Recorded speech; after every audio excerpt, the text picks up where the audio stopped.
On est à la bijouterie Normandésienne présentement dans un endroit assez privilégié. On vous a amené au deuxième étage et avec nul autre que Normandésienne lui-même. C'est ça, c'est un endroit qui est assez privilégié ici. Bien, c'est sûr qu'on n'a pas, les gens n'ont pas accès vraiment à cette partie-là de la bijouterie. C'est celle qui est un peu cachée. C'est celle qui nous permet, par exemple, d'être ce qu'on est. C'est un endroit caché, mais c'est un endroit qui est rempli de découvertes puis qui a des trésors qui ressortent de là. Un peu, exactement. On part de pas grand-chose puis on réussit à bâtir des choses intéressantes à travers ça. Moi, ce que je trouve intéressant, c'est votre cheminement. Parce qu'au départ, vous n'étiez pas du tout dans le domaine des bijoux et de la joaillerie, tout ça. Vous étiez animateur radio. Exact. J'ai fait mon cours en ATM à Jonquière. J'ai travaillé 1 an et demi à une station de radio à Longueuil. Et puis, il y a un communiqué de presse qui est arrivé tout bonnement comme ça pour dire que l'École de joaillerie de métaux d'or de Montréal acceptait les inscriptions pour les prochaines semaines. Puis ça a été un coup de foudre. Et puis vous en faites l'annonce à la radio, puis à un moment donné, vous dites, je vais aller voir. C'est pas moi, je vais aller voir ce que ça a l'air. Ah oui? Oui. Il faut dire que j'avais renié l'idée que j'étais habile de mes mains. À ce moment-là, je pense que c'était plus important de travailler que sa tête. Fait que l'art et technologie des médias, ça me convenait. Mais vraiment, là, c'était un coup de cœur quand je suis arrivé dans l'atelier, là-bas, à l'école. Puis j'ai commencé à travailler de mes mains, c'était vraiment... Mais j'avais déjà des aptitudes. Ah, puis c'est intéressant. Puis à partir de ce moment-là, vous avez décidé de travailler là-dedans et de créer des bijoux. Oui. La question qu'on se pose aujourd'hui, qu'est-ce que ça veut dire être joaillier? Bien, dans le fond, à prime abord, c'est de mettre en valeur les bijoux. Autrement dit, pas les bijoux, mais les pierres. C'est vraiment à la base, c'est ça. Il y a eu des années où la bijouterie, c'était moins ça. C'était plus des grosses pièces en or avec quelques pierres dessus. Là, présentement, on revient un peu plus au traditionnel où on voit la pierre qui est vraiment mise en évidence. Donc, on essaie de concentrer tout l'intérêt vers les pierres autant que possible. Mais il y a tellement de formes qu'on peut amener. Puis, et ça prend beaucoup de minutie parce que, je ne sais pas si vous pouvez le voir, il y a beaucoup de petites pièces. Des petits outillages, des pièces à main. Oui. Ça prend beaucoup d'outillage, puis ça prend beaucoup de... dans le fond, c'est tous ces outils qu'on voit là. Il y a des pinces de différentes formes, des pinces pour plier, des pinces pour couper, des pinces pour sertir, dessertir. Pour arracher les dents? Non. Non, juste pour les bijoux. Oui, c'est ça. Mais tous ces outillages-là est nécessaire. Et vous l'utilisez pas mal à chaque fois que vous faites un Absolument, bijou? absolument. Ah oui? Oui, oui. Il y a des outils qu'on va utiliser un peu plus évidemment, toutes ces petites bures-là pour réussir à aller, par exemple, aller enlever de la matière ou bien faire un trou pour asseoir un diamant. Ça, c'est des bures qu'on utilise. Ça, c'est des couteaux qu'on utilise pour sertir les diamants directement dans l'art pour les pousser le métal. Mais ici, vous fabriquez les bijoux. Oui. C'est quoi les étapes? Du moment où il y a une personne qui vient vous rencontrer et qui vous dit « Moi, j'aimerais ça avoir le plus beau de tous les bijoux », comment ça se passe? Bien, je pense que déjà, on apprécie quand la personne a déjà une démarche de fait. Elle sait qu'est-ce qu'elle aime, qu'est-ce qu'elle veut. C'est toujours intéressant. Sinon, on va à partir de questionnements puis des bijoux qu'on a déjà en place, on va essayer de voir ses préférences. Puis à partir de là, on va faire un croquis. Puis du croquis, après, on peut déjà commencer notre ébauche du bijou. Le client peut voir en cours de route un peu aussi où est-ce qu'on en est rendu parce qu'on va faire le dessin, par la suite, on va faire la cire. On peut lui présenter la cire. La technique de la cire perdue, c'est une technique assez spéciale. Oui, je vais te montrer un peu. Oui, c'est un peu spécial.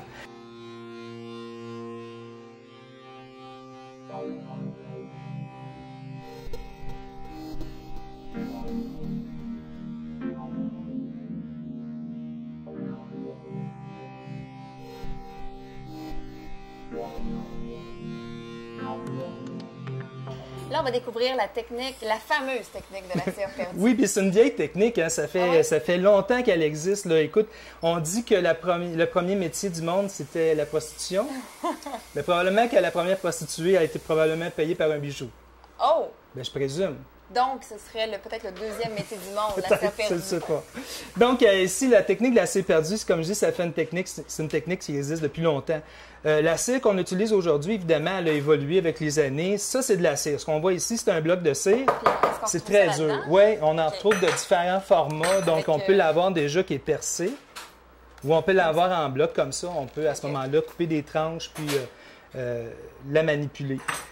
Dans le fond, cette cire-là est assez dure que je peux prendre, par exemple, je vais prendre une lime, c'est une grosse lime, là, je peux très bien faire un trait dedans. Tu vois que mon trait il est très précis. Oui. Là. Donc, je peux prendre aussi des petites bures qu'on va venir gratter ou même prendre des couteaux qu'on a adaptés, évidemment, pour aller chercher des techniques, des textures qu'on a besoin. Mais en on bout est de loin de ligne, la cire pour les chandelles. oui, absolument. C'est vraiment pas la même chose. C'est vraiment beaucoup plus dur. Il y a différentes couleurs de cire parce qu'il y a différentes cires de différentes densités. Nous, on travaille avec celle-là de préférence. Tu vois, j'ai de la bleue ici, puis c'est juste qu'elle n'a pas la même densité. Ah. Donc, à partir du moment où on prend notre bloc de cire, on va couper une pièce, on va faire le trou pour la grandeur du doigt. On peut, à un moment donné, arriver, là, j'en ai une qui était ici sur l'établi. Tu vois un peu, tu as une bague ici. Ah. Mais cette bague-là, c'était un bloc auparavant. On a fait le trou pour la grandeur du doigt. On l'a limé pour lui donner la forme. Un peu avec un bloc comme ça. C'est ça, oui, qu'on a pris. À ce moment-là, on a utilisé le trou qu'on avait là, mais évidemment, le trou étant plus grand, bien, on l'a modifié. Ici, il y aura une perle éventuellement sur cette pièce-là, puis il y aura des diamants sortis sur la pièce en or, parce qu'elle sera coulée en or blanc une fois finie. Et pour faire justement cette pièce-là, ça prend combien de temps environ? Bien, je dirais, pour faire la cire de la pièce, la pièce en cire, là, je dirais peut-être à peu près 3 heures, 3 heures et demie. C'est pas plus long que ça quand on n'est pas dérangé. Mais c'est quand même long. Là, oui, c'est long. Pour une pièce unique, ça peut effectivement être long. On comprend que souvent, dans les ateliers, ils fabriquent en quantité, ce qui fait qu'ils font un prototype, après ça, ils les répètent. Là, à ce moment-là, c'est plus rentable, tandis que c'est sûr que faire une pièce à la main, bien là, oui, faire une cire, ça peut prendre 3 heures et demie facilement, là, au moins à peu près ça. Et puis, par la suite, cette pièce-là va être montée sur un arbre en cire. J'ai pas d'exemple présentement, là, mais c'est ni plus ni moins un tronc d'arbre avec des branches. Et sur chaque branche en cire, ça va tout être en cire, ça, il va être posé chacune des pièces en cire qu'on va avoir fait.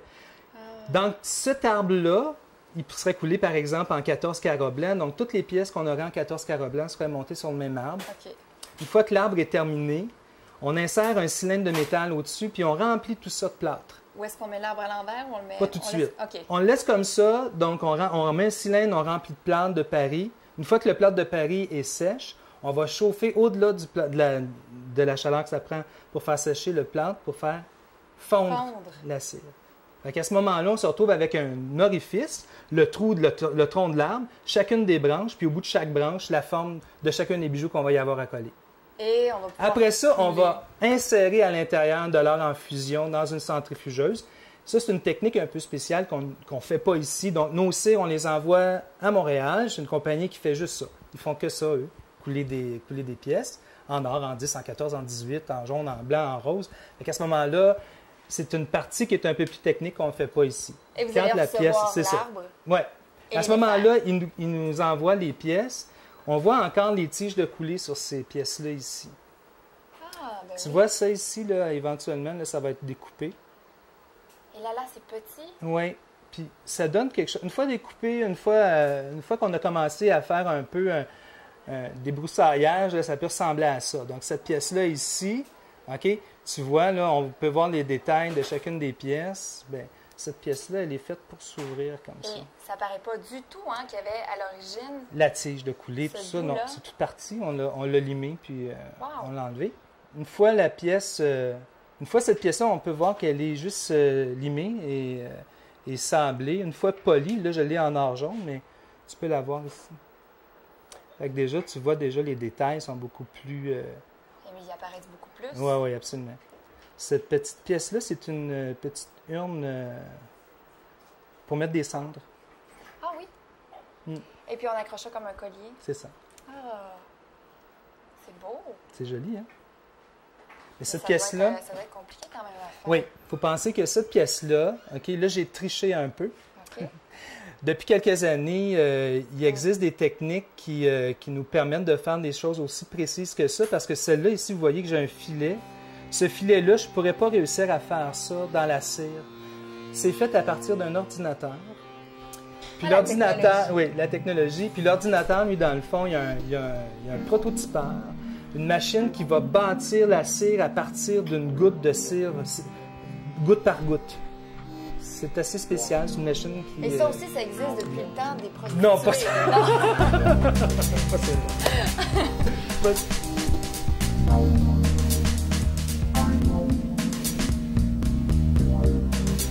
Justement, il y a une pièce que vous voulez nous montrer, donc on va aller voir ça. Ah oui, on y va.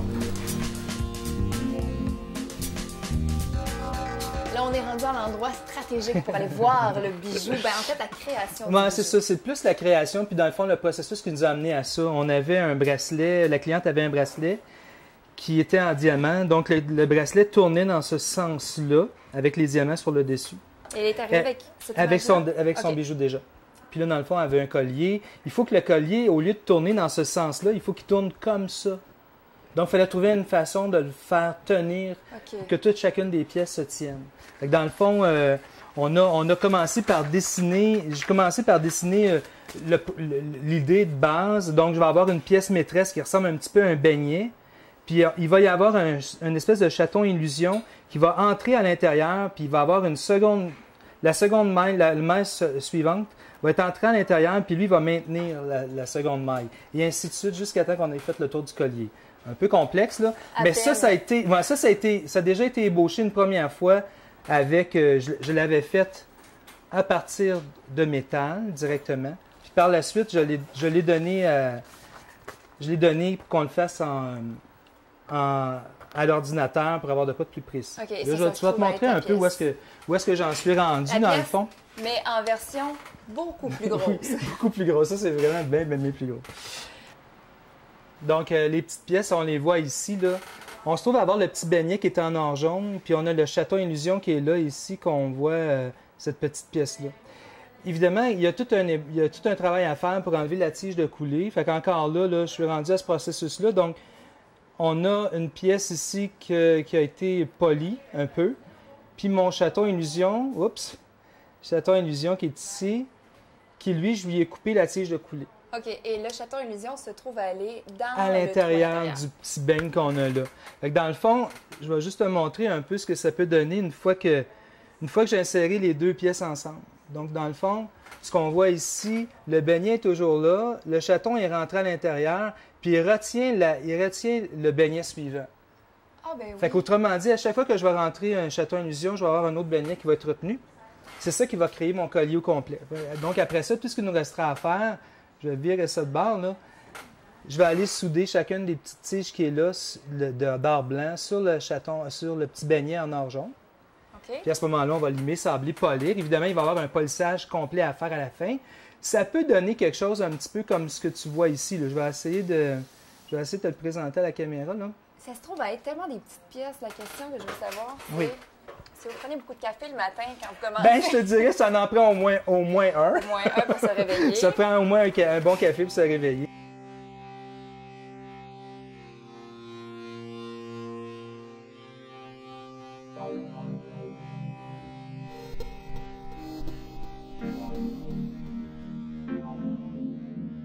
Si vous avez des bijoux à faire, vous avez une idée, vous voulez quelque chose, bien, passez donc à la bijouterie Normand-Deszielles. Il y a le site internet, vous pouvez aller voir ce qui se fait, www.normand-deszielles.com ou encore l'adresse. Le 376 Boisvin, au coin de Saint-Hubert et Boisvin à Granby. Là, ici, c'est une pièce réservée Oui, c'est pour ça. vous à la télévision, mais passez en bas, la boutique, elle est vraiment incroyable. Merci beaucoup. Mais ça me fait plaisir, merci.